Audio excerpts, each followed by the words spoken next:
IVM।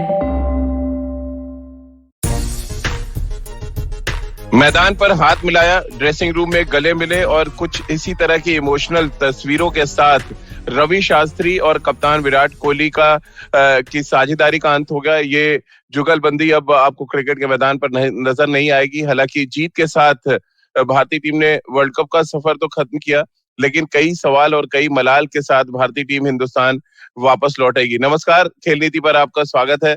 मैं हूँ राजीव मिश्रा। आज बात करेंगे वर्ल्ड कप के भारतीय टीम के कैंपेन के बारे में, साथ ही रवि शास्त्री और विराट कोहली की जुगलबंदी से भारतीय क्रिकेट को कितना फायदा हुआ, क्यों ये जुगलबंदी आईसीसी ट्रॉफी नहीं जीत पाई, इस पर भी बातचीत करेंगे। क्योंकि 4 साल का समय एक लंबा कार्यकाल होता है। इस कार्यकाल के दौरान 3 आईसीसी इवेंट्स के मौके आए जहां पर भारतीय टीम ट्रॉफी जीत सकती थी, लेकिन शायद सबसे खराब पल जाते जाते आया जब हम क्वालिफाई नहीं कर पाए 2021 वर्ल्ड कप के लिए।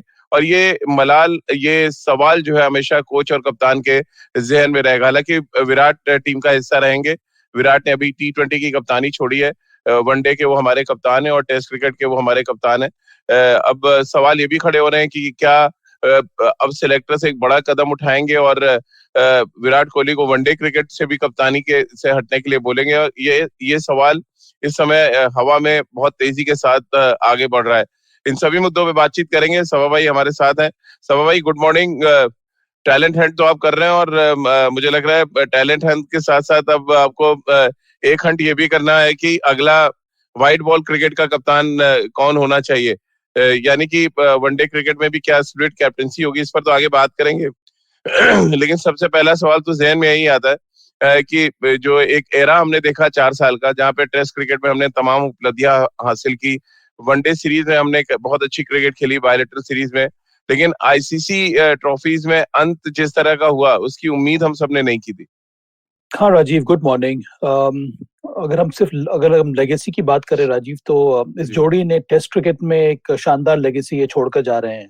जी। ये निस्संदेह एक बेहतरीन पीरियड रहा है भारतीय क्रिकेट के लिए, और वो इस वजह से मैं कह रहा हूँ कि भारत ने जिस तरह से जीत दर्ज की है साउथ सेना कंट्री से बाहर, ऑस्ट्रेलिया में या फिर इंग्लैंड में, वो महत्वपूर्ण रहा है। ऑस्ट्रेलिया में 2 श्रृंखला भारत ने जीती है, उसके साथ साथ इंग्लैंड में शानदार प्रदर्शन रहा है। और ये दर्शाता है कि भारत ने ये अब साबित कर लिया है कि भारत होम सीरीज तो जीतते ही है टेस्ट क्रिकेट, पर अब बाहर जाकर विदेश के कंडीशंस में भी भारत को अब अभ्यास हो गया है।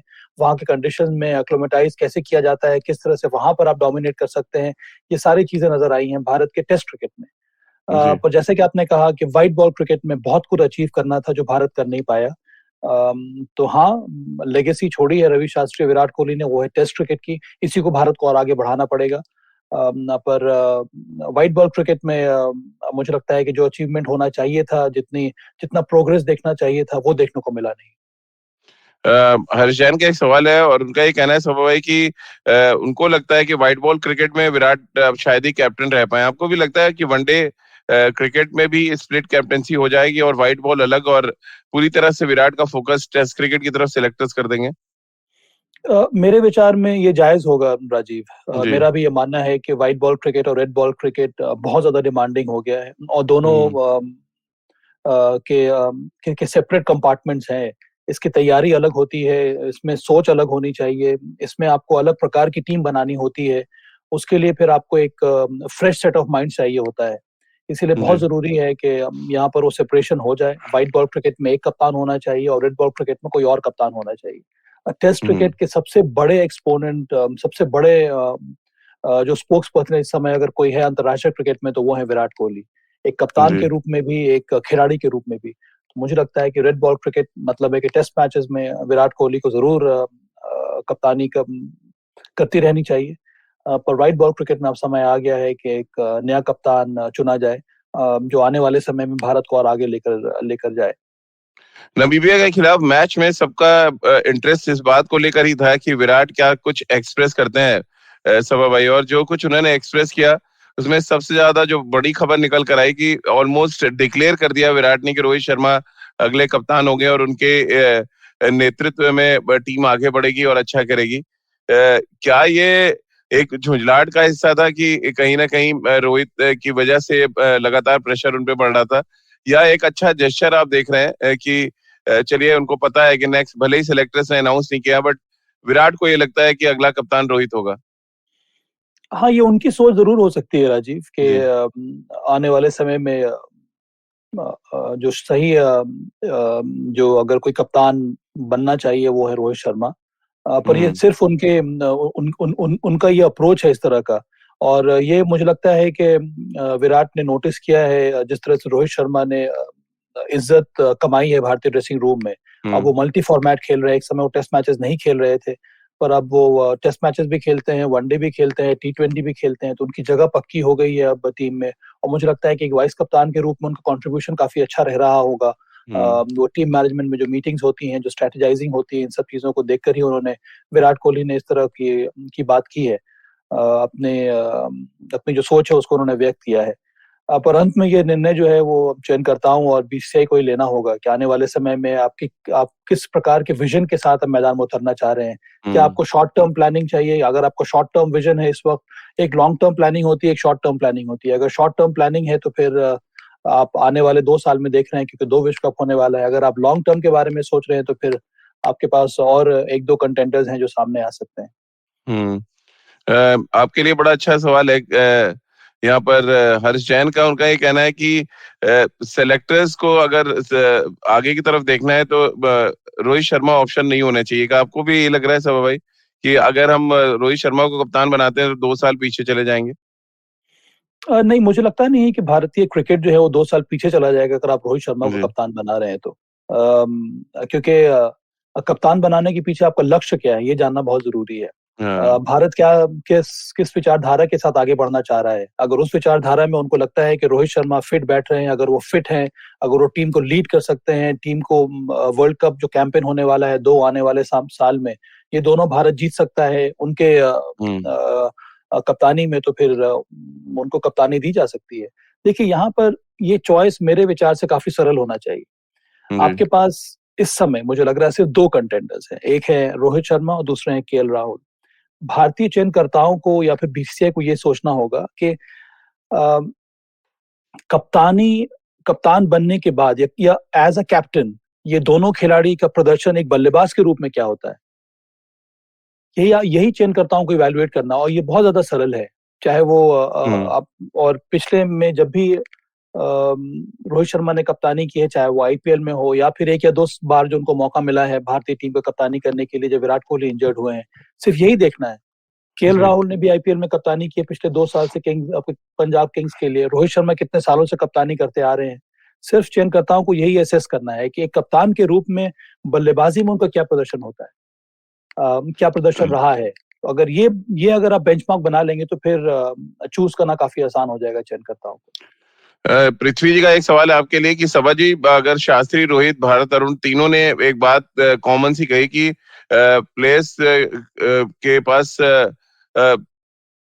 अपने आप को भगाने के लिए मैदान पर, या एक तरह से कहा, जो उन्होंने एक फ्रेज बोला कि हम्म। पेट्रोल हम्म। कम पड़ गया शायद।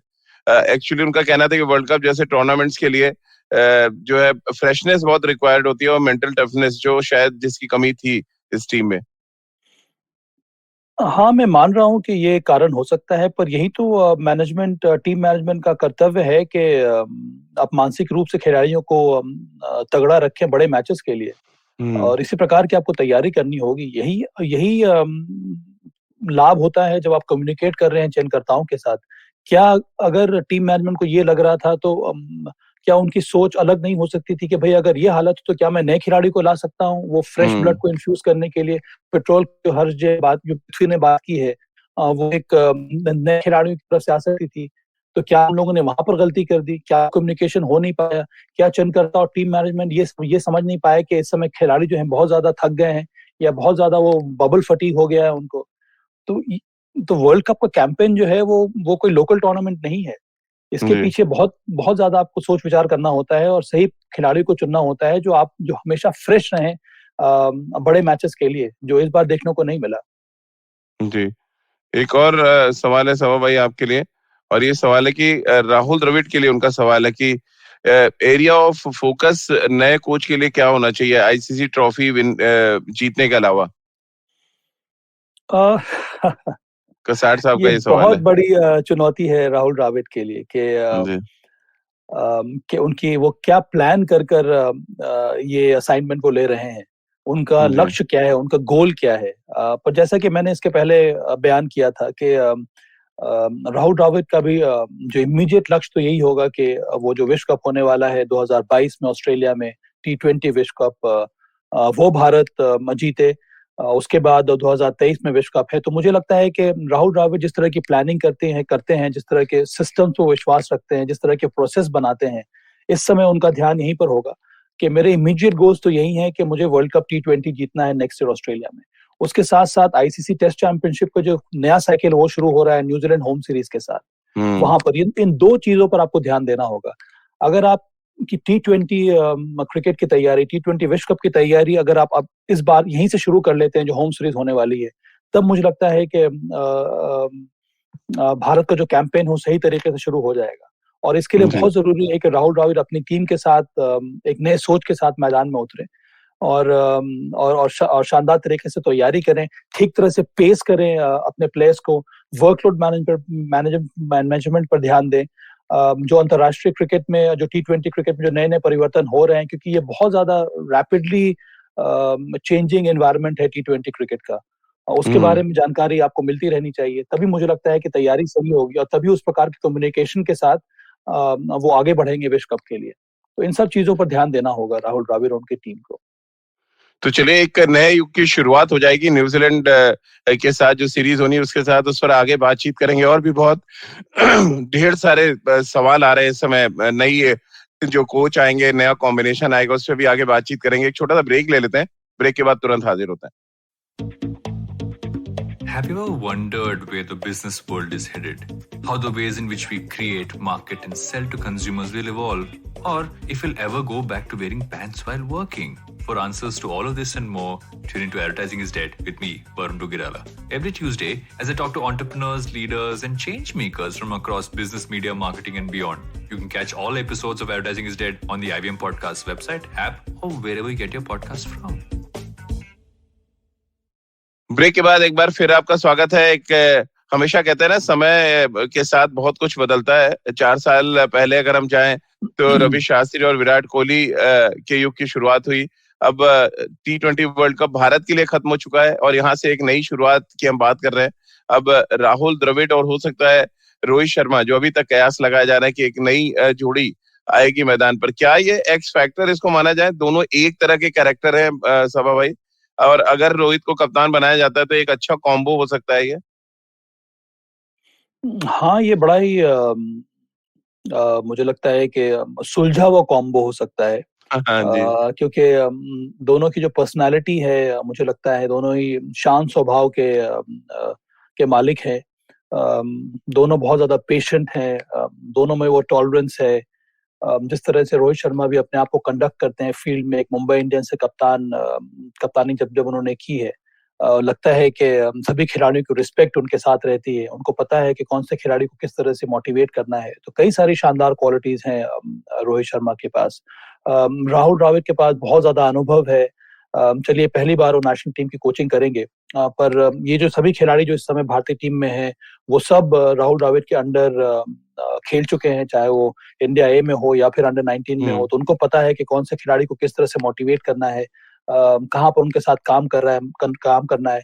मानसिक स्ट्रेंथ जिसके बारे में हम लोग बात करते आ रहे हैं, वो एक राहुल द्रविड़ के मुझे लगता है कि बड़ा ही एक स्ट्रॉन्ग पॉइंट है। उस पर वो बहुत ज्यादा मेहनत करते हैं खिलाड़ियों के साथ। उनके जो कम्युनिकेशन लेवल्स हैं वो बहुत ज्यादा ऊपर है।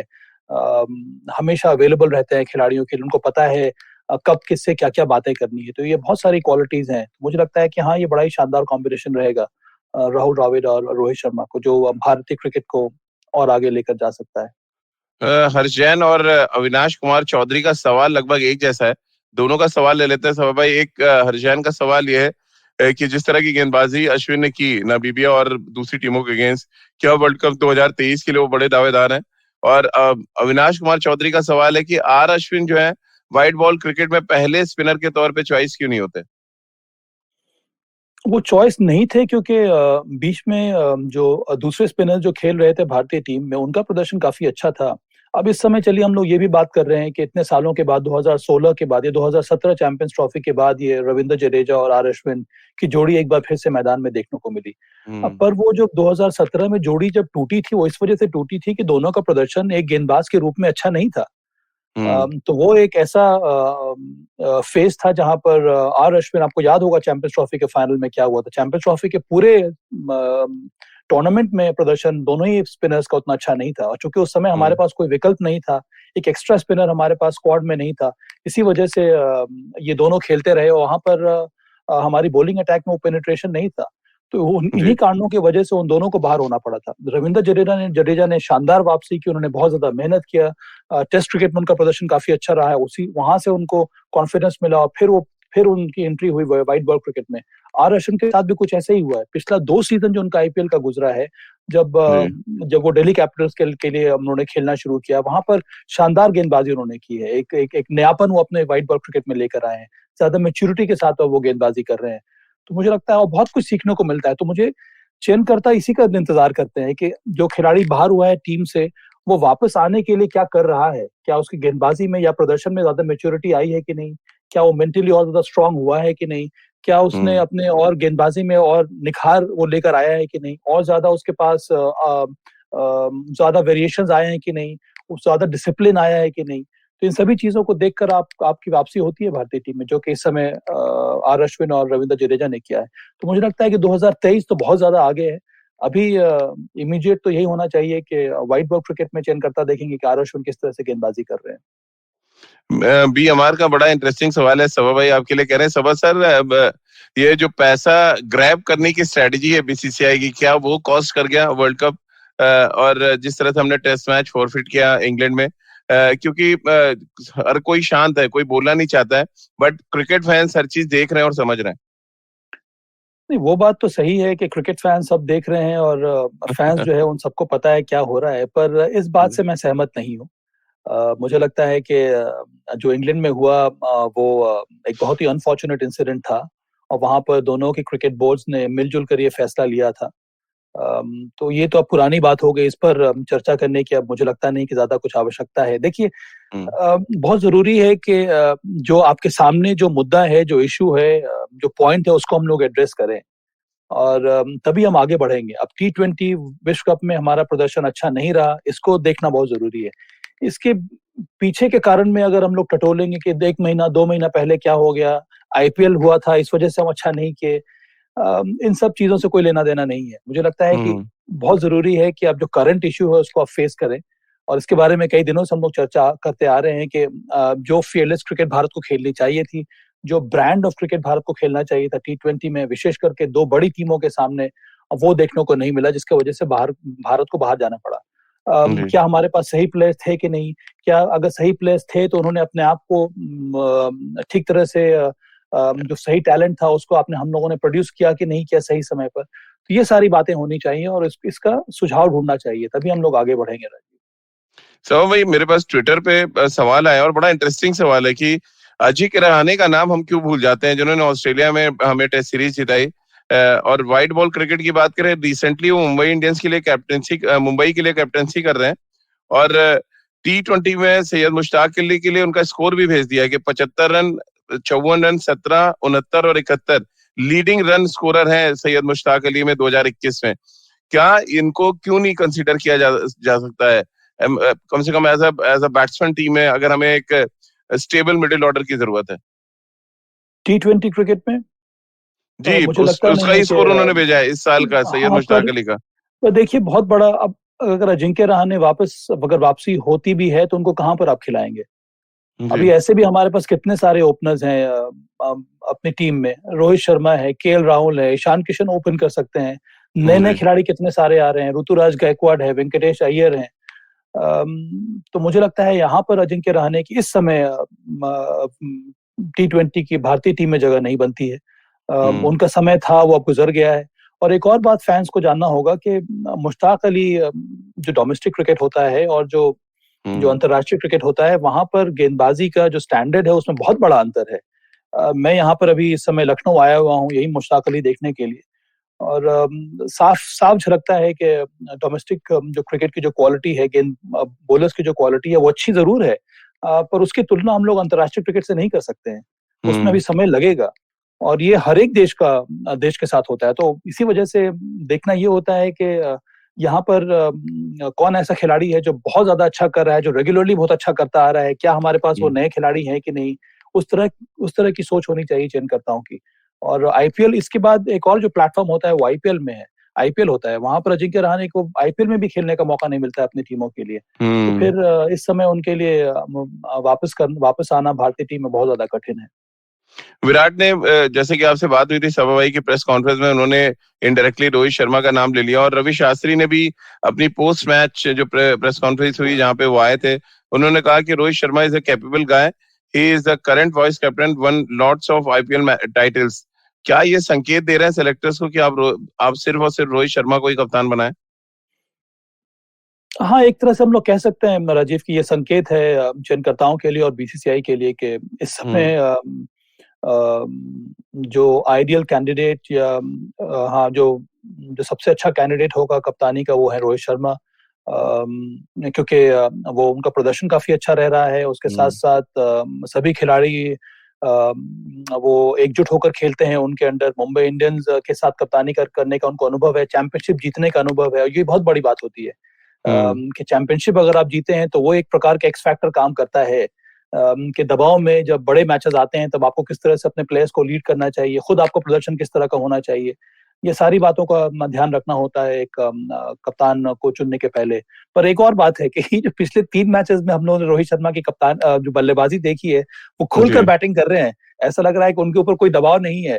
और अगर हम लोग दूसरी तरफ देखें, जब मुंबई इंडियंस के लिए वो खेलते हैं एक कप्तान के रूप में, तब उनका प्रदर्शन उतना अच्छा नहीं होता है। तो मैं वापस अपने पहली वाली बात पर जा रहा हूँ राजीव, ये देखना बहुत जरूरी है कि एक कप्तान के रूप में अगर आप उसके बोझ के अंदर दबकर बल्लेबाजी करेंगे तो फिर उसका फायदा नहीं है। मेरा हमेशा से ये मानना रहा है, चाहे फॉर्मेट कोई भी हो जाए, आपका जो प्राइमरी जो स्किल है उस पर आपको मेहनत करनी है, उस पर आपको उसका प्रदर्शन अच्छा होना चाहिए, उसमें निरंतर प्रोग्रेस होना चाहिए। अगर वो नहीं होगा तो फिर उस प्रकार के कप्तान की जरूरत नहीं है, चाहे वो भारत हो, चाहे वो कोई और कंट्री क्यों ना हो। और इसीलिए आपको याद होगा कि हर एक जो विपक्षी जो होता है, जो ओपोनेंट होता है, वो सबसे पहले टारगेट करता है कप्तान को। इसीलिए बहुत ज्यादा जरूरी है कि इन सब चीजों पर ध्यान देकर ही कप्तान को चुनना चाहिए भारत को। एक बड़ी बात और कल हुई थी सभा भाई, हमने रात में इस पर चर्चा भी की। विराट ने सूर्य कुमार यादव को अपने नंबर पर बैटिंग करने भेजा और उनका कहना था कि बहुत ज्यादा मौके उनको नहीं मिले और मैं चाहता था कि वर्ल्ड कप में बहुत अच्छी मेमोरीज के साथ वो लौटे, विनिंग रन बना के आए या मैदान पर हो, जो भारतीय टीम जीते। सामने टीम कोई भी हो, उससे कोई फर्क नहीं पड़ता है, क्योंकि भारत के लिए कुछ पाने के लिए नहीं था वहां पे, और जो अचीवमेंट था वो यंगस्टर्स के लिए था, इंडिविजुअल परफॉर्मेंसेस पे सबका ध्यान था। रोहित शर्मा के लिए, जैसे कि आपने कहा, 3000 रन तीनों फॉर्मेट में बनाने वाले विराट के बाद दूसरे बल्लेबाज हो गए। वर्ल्ड वाइड शायद विराट और गुप्तिल के बाद तीसरे बैट्समैन हो गए। कैसे आप देखते हैं एक तो इस अचीवमेंट को रोहित शर्मा के, और दूसरा जो जेस्चर दिखाया विराट ने? ये दर्शाता है राजीव कि सूर्य कुमार यादव एक बहुत ही इंटीग्रल प्लेयर है T20 क्रिकेट के लिए, और मुझे लगता है व्हाइट बॉल क्रिकेट में भारत के लिए। और आने वाले समय में इनका रोल बहुत ज्यादा महत्वपूर्ण रहेगा, क्योंकि भारत के लिए जो सबसे बड़ा जो क्वेश्चन मार्क है वो है कि मिडिल ऑर्डर आपको एक सॉलिड बल्लेबाज होना चाहिए, जो स्पिनर्स के विरुद्ध भी और पेस बॉलर्स के विरुद्ध भी जो स्ट्राइक भी रोटेट करे, जो बाउंड्रीज भी लगाए, जिसके पास वो इम्प्रोवाइज शॉट्स खेलने की क्वालिटी हो। और ये सभी चीजें सूर्य कुमार यादव में देखने को मिलती हैं। इसीलिए ये दर्शा रहा है कि आने वाले समय में जो मिडिल ऑर्डर की जो बागडोर है वो सूर्य कुमार यादव के हाथ में ही रहने वाली है। तो ये एक बहुत बड़ा संकेत दिया है विराट कोहली और टीम मैनेजमेंट ने, और मुझे लगता है कि इसमें रोहित शर्मा भी इसके हिस्सा जरूर हुए होंगे, क्योंकि रोहित शर्मा के अंडर ही सूर्य कुमार यादव ने बहुत ज्यादा तरक्की की है मुंबई इंडियंस के लिए। और आने वाले वक्त में इनकी आवश्यकता या फिर जो इम्पोर्टेंस है वो धीरे धीरे बढ़ता जाएगा। तो ये एक बहुत बड़ी रिस्पॉन्सिबिलिटी सौंपी गई है इस समय सूर्य कुमार यादव को। क्योंकि अजय किराने को लेकर सवाल मैंने पूछा, एक सवाल ये भी आया है सभा भाई कि शिखर, एक तरफ जहां तमाम जो हमारे इंटरनेशनल प्लेयर्स हैं, सैयद मुश्ताक अली खेल रहे हैं, शिखर धवन जैसे प्लेयर सिर्फ घूम रहे हैं और वीडियोस डाल रहे हैं सोशल मीडिया पे, क्या उनको कंसिडर किया जाना चाहिए अगर वो डोमेस्टिक, और ये क्या रूल नहीं बना देना चाहिए, क्योंकि आप जनरल मैनेजर ऑपरेशंस रहे हैं बीसीसीआई में, एक रूल तो होना चाहिए सर्टेन कि आप एक या तो रीजन बताएं कि आप क्यों नहीं खेल रहे हैं डोमेस्टिक क्रिकेट, और अगर आप बिना बताए रीजन आप इस तरह से डोमेस्टिक क्रिकेट का बायकॉट कर रहे हैं तो फिर आप कंसिडर नहीं किया जाना चाहिए, आप कितने भी बड़े प्लेयर हो। हाँ, ये सवाल जो है वो जायज है, पर मुझे लगता है कि जरूर कम्युनिकेशन भेजा गया होगा बीसीसीआई की तरफ से जी स्टेट एसोसिएशन को, कि शिखर धवन एक सेंट्रली कॉन्ट्रैक्टेड प्लेयर हैं बीसीसीआई के, जी, और सभी जो सेंट्रली कॉन्ट्रैक्टेड प्लेयर हैं अगर आप देखेंगे इस समय तो सब के सब मुश्ताक अली खेल रहे हैं। खेल रहे हैं। जी अगर जी। किसी को इंजरी हुई है या फिर कोई और कारण से कोई और कारण होगा जिसके वजह से अब सिर्फ शिखर धवन है जो इस समय नहीं खेल रहे हैं, या ईशान किशन मुझे लगता है कि उनको भी किसी प्रकार की इंजरी है, वो नहीं खेल रहे हैं, नहीं तो उसके अलावा हर एक खिलाड़ी इस समय खेल रहा है अपने स्टेट के लिए, जो कि बहुत बड़ी बात हो, चाहे वो संजू सैमसन हो या फिर ऋतुराज गायकवाड हो या फिर अजिंक्य रहाणे हो, सभी ऐसे सेंट्रली कॉन्ट्रैक्टेड प्लेयर वो सब के सब अपने स्टेट के लिए खेल रहे हैं। और मुझे तो यहाँ पर विश्वास है कि इस तरह की कम्युनिकेशन जरूर भेजी गई होगी, और यही एक तरह का रूल बना हुआ है कि जब तक कि बीसीसीआई की तरफ से कोई कम्युनिकेशन नहीं जाता है एक प्लेयर के बारे में जो कि सेंट्रली कॉन्ट्रैक्टेड है, नहीं तो वो अवेलेबल है अपने स्टेट के लिए खेलने के लिए। एक और छोटा सा ब्रेक ले लेते हैं। खेल नीति के प्लेटफॉर्म पर एक बड़ा इंपॉर्टेंट सवाल आया है फटीग को लेकर, बायो बबल को लेकर, उस पर भी आगे बातचीत करेंगे। एक ब्रेक लेते हैं, जल्द हाजिर होते हैं। Eventually, you'll see the end of your childhood. Get accustomed to womanhood. Enjoy the experience of sisterhood. Might get to wifehood Or not. Choose motherhood. or not. You'll learn to define your personhood. Earn a livelihood. Change the neighborhood. And get rid of the falsehood that life post academia is easy. So join me, Ritasha, And me, Ayushi. on a journey from station starting point. To station, what now? Next station, Pudin station, and hopefully Agla station, adulthood. Fresh episodes out every Thursday. Break के बाद एक बार फिर आपका स्वागत है। सीधे सवाल ले लेते हैं। कसाट साहब का ये बड़ा इंटरेस्टिंग सवाल है कि रवि शास्त्री ने अपनी प्रेस कॉन्फ्रेंस में बायो बबल फटीग के बारे में बात की, उसके बारे में उन्होंने बड़े विस्तार से समझाया लोगों को क्या दिक्कतें आती हैं। क्या बोर्ड को अब प्लान करना चाहिए? सभा भाई, ये सवाल है कि शेड्यूल ऐसा प्लान करें ताकि खिलाड़ियों के अंदर वो फटीग वाली बात जो है, इसको अगर आप एक्सक्यूज की तरह लें या वाकई फटीग है, होता है 6 महीने 8 महीने से आप बबल में, क्या इस पर भी कंसीडर करेगी बोर्ड जो ये एफटीपी बनाती है? अब आने वाले समय में तो जरूर इस पर चर्चा होनी चाहिए, और मुझे तो जी। लगता है कि इसके ऊपर चर्चा हो रही है। और जो सभी अंतर्राष्ट्रीय क्रिकेट के जो शेड्यूल्स बने हैं पिछले 1-1.5 साल में, ये वबा के दौरान या फिर वबा के बाद, इन सब चीजों को ध्यान में रखकर ही किया गया है। आपको याद होगा अभी जो एशेज होने वाला है वहां पर बहुत चर्चा हो रही थी कि इंग्लैंड नहीं जाएगी एशेज सीरीज खेलने के लिए जी। क्योंकि बहुत लंबा बबल फटीग है। तो इस तरह के डिस्कशंस होते आ रहे हैं, और ये सभी टीमों के साथ हुआ है। ये जो बबल फटीग की बात रवि शास्त्री ने की है, ना ही केवल ये इंडियन प्लेयर्स के साथ हुआ है, पर हर एक प्लेयर के साथ हुआ है, हर एक टीमों के साथ हुआ है। और इसी वजह से कई सारे प्लेयर्स हैं जिन्होंने प्रेफर किया है बबल से बाहर जाकर रहना। अब इंग्लैंड की अगर हम बात कर ले, कितने सारे प्लेयर्स थे जो आईपीएल के सेकंड लेग वो खेलने नहीं आए राजस्थान रॉयल्स के लिए या फिर दिल्ली कैपिटल्स के लिए। क्रिस वोक्स, जॉस बटलर, कई सारे ऐसे प्लेयर्स थे क्योंकि उनको लगा कि इतना लंबे समय तक बबल में रहना उनके लिए कठिन है और फिर वो फ्रेश नहीं रह पाएंगे। तो यहाँ पर बात ये होनी चाहिए कि अगर खिलाड़ियों को ये लग रहा था, अगर टीम मैनेजमेंट को ये लग रहा था कि ये बबल फटीग है, तो वहां पर हम लोगों ने क्या कदम उठाया प्लेयर्स को सेव करने के लिए या फिर प्लेयर्स को फ्रेश रखने के लिए। मुद्दा ये उठना चाहिए, ये नहीं कि बबल फटीग की वजह से हमारी टीम का प्रदर्शन अच्छा नहीं हुआ। ये उठना चाहिए कि अगर आपको पता था कि खिलाड़ी बबल फटीग से गुजर रहे हैं, तो फिर हम लोगों ने क्या कदम उठाया उनको वहां से हटाने के लिए, निकालने के लिए। बिल्कुल सभा भाई, और ये जो आपने एग्जांपल दिया वो इतना सटीक है क्योंकि हम इंग्लैंड के प्लेयर्स को देख लें, ज्यादातर प्लेयर्स नहीं आए खेलने सेकंड फेज में और वो टीम सेमीफाइनल के लिए क्वालिफाई करके डोमिनेट करते हुए। ठीक वैसे ही हाल पाकिस्तान का। पाकिस्तान ने कोई क्रिकेट नहीं खेली पिछले कुछ दिन, फ्रेश थे और वो नजर आ रहा है उनके प्रदर्शन में। न्यूजीलैंड के खिलाड़ियों की बात कर लें, उनके खिलाड़ियों ने भी ज्यादातर आए नहीं। अगर हम केन विलियमसन एक ऐसे खिलाड़ी थे जो खेले आईपीएल में, लेकिन ज्यादातर वो बाहर ही बैठे रहे। ये क्या एक बड़ा रीजन था कि फ्रेश से जो टीमें सेमीफाइनल में पहुंची हैं उनके खिलाड़ी फ्रेश थे। इवन ऑस्ट्रेलिया को भी ले लें अगर हम, तो उनके भी पैट कमिंस नहीं आए, मिचेल स्टार्क नहीं आए, सिर्फ डेविड वार्नर आए थे, ना के बराबर खेले।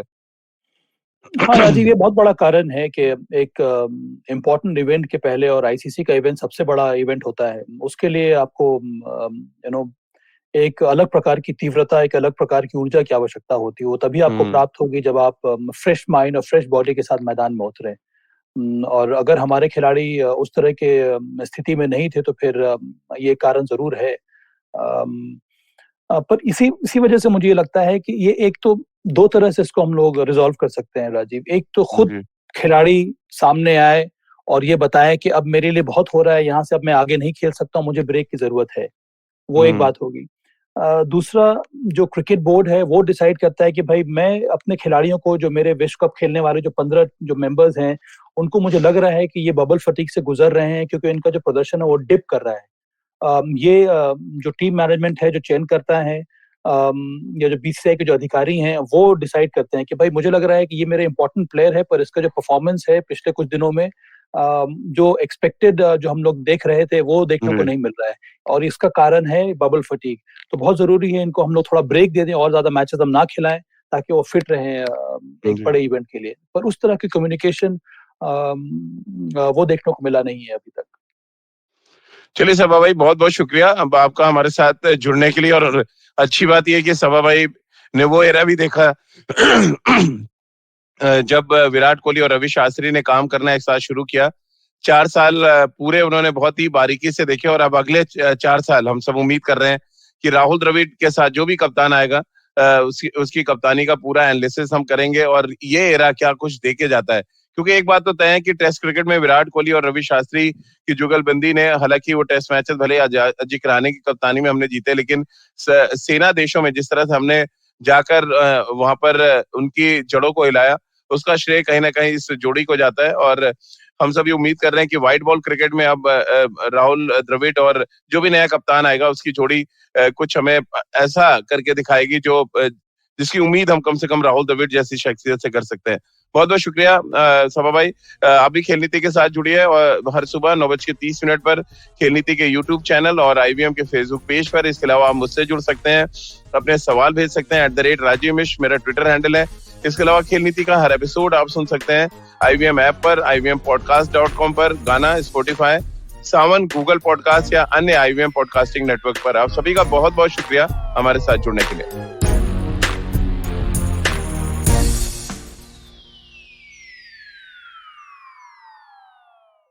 Hello, everybody. It's been another great week on the IVM Podcast Network. On Naan Curry, we broadcast our 50th episode. Sadaf and Archit invite one of the best food researchers in the country, Vikram Doctor. They discuss Indian street food, small-town delicacies, and the history of our most common food habits. On Smarter with Sid, Siddharth explores how data can be woven into a story through artificial intelligence. On Tere Mere Raste, Kesho takes us to Dehradun, a city whose foundations were laid by a Sikh guru, and tells us how his famous basmati rice was introduced to it by an Afghan king living there in exile. On Cyrus Says, Cyrus is joined by former Indian cricketers and hosts of the Khel Niti podcast, Sabah Kareem and Nikhil Chopra, to talk about tons and tons of cricket. Tune in for a very fun episode. And don't miss the festive season special on the Habit Coach podcast, where Ashton Doctor talks about how our eating habits change during festivals. Do follow us on social media. We're IVM Podcast on Twitter, Facebook, Instagram, and LinkedIn. And remember, if you're enjoying this show or any of our other shows for that matter, please do tell a friend. And finally, we'd like to thank our sponsors on the network this week: Cred, Bank of Baroda, Quarter, CoinSwitch, Kuber, Slay Coffee, Intel, Kotak Mahindra Bank, and Oxfam India. Thank you so much for making this possible. Do you wonder why China does the things that it does? Or want to know how we could improve online privacy? Or perhaps you're thinking about how we can kickstart India's economy. If you'd like to search for the answers to such questions, check out All Things Policy, a daily public policy podcast that covers everything from employment figures to aircraft carriers. Tune in from Monday to Friday for new episodes and fresh takes.